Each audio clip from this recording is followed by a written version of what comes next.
সামনে সবজি দোকানের লোকজন নাই, ভিড়ও নাই, নিরিবিলি কাজ কারবার করতেছে। এই শশা কত করে কেজি? 30 টাকা কেজি। আর এই খিরাগুলা? খিরাও 30, একই দাম? খিরা শশা একই দাম হয় কিভাবে? আর ঢেঁড়স কি 80 টাকা কেজি? ঢেঁড়স 80 টাকা কেজি। আর পটল? পটল 80 টাকা, ঢেঁড়স 80 টাকা, পটল 80 টাকা। আর পুঁই শাক কত করে? 30 টাকা কেজি পুঁই শাক। এরকম সবজির দোকানে আসবেন আর সবজি নিয়ে যাবেন। ঈদের বাজারের সবজি সস্তা হয়ে গেছে, রমজান দেখে সবজি দাম বাড়ায় না। বনপাড়ার লোকজন খুব ভালো, বনপাড়া বাজারের লোকজন।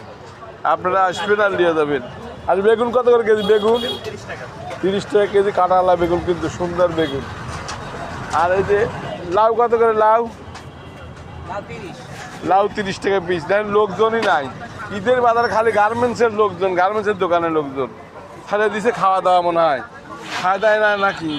এত সুন্দর খিরা, এ কত করে কেজি বেচতে চাও? একদম টাটকা খিরা, মানে ক্ষেত থেকে এইমাত্র তুলে নিয়ে আসলো, এমন লাগতেছে। এই খিরা নিয়ে যাবেন, বনপাড়া বাজারে আসবেন। আর সুন্দর আলু আছে। আলু কত করে কেজি ভাই? 20 টাকা কেজি। দেখছেন সবই সস্তা। আমার বনপাড়া বাজারে আসবেন, মানুষজন যত কিছু নিয়ে যায়। করলে কত করে? করলে 80 টাকা। করলের দামও কমে গেছে। আর পটল হলো 80 টাকা কেজি না?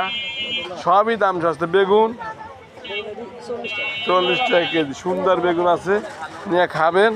আর বাড়িতে খালি শাক ভাজবেন, শাক বেগুন ভাজা ভালোই লাগে, আবার চপও ভালোই লাগে। আপনারা নিয়ে